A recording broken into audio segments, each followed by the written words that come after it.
بسم اللہ الرحمن الرحیم۔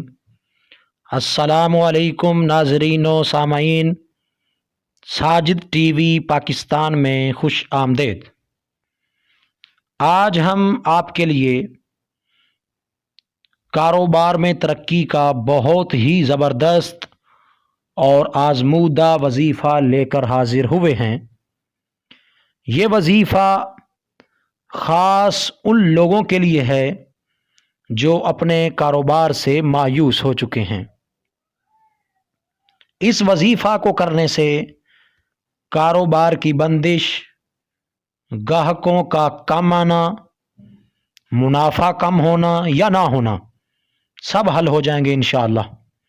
اللہ پاک غیب سے ایسے اسباب پیدا فرمائے گا کہ آپ کی تمام الجھنیں اور تمام پریشانیاں دور ہو جائیں گی، اور آپ کا کاروبار دن دگنی اور رات چگنی اتنی ترقی کرے گا کہ آپ خود حیران ہو جائیں گے۔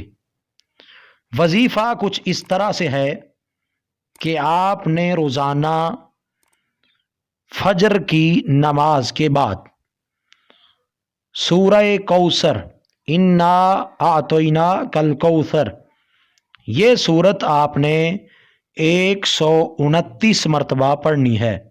129 مرتبہ پڑھنی ہے، اور سورہ کوثر کے اول و آخر آپ نے 3 مرتبہ درود شریف پڑھنا ہے۔ اس وظیفہ کو آپ پابندی سے کرتے رہیں، انشاءاللہ اس وظیفہ کے کرنے سے کاروبار کے اندر اس قدر ترقی ہوگی کہ لوگ آپ کے کاروبار کو دیکھ کر رشک کریں گے۔ اگر آپ کو ہماری یہ ویڈیو اچھی لگی ہے تو اس کو لائک کر دیں، اور جو دوست چینل پر نیو ہیں وہ چینل کو سبسکرائب کر دیں، اور گھنٹی کے آئیکن کو پریس کر کے آل پر کلک کر دیں تاکہ ہماری ہر نئی اور اچھی ویڈیو کا نوٹیفیکیشن آپ کو سب سے پہلے مل سکے اور آپ ہماری ویڈیو سے مستفید ہو سکیں۔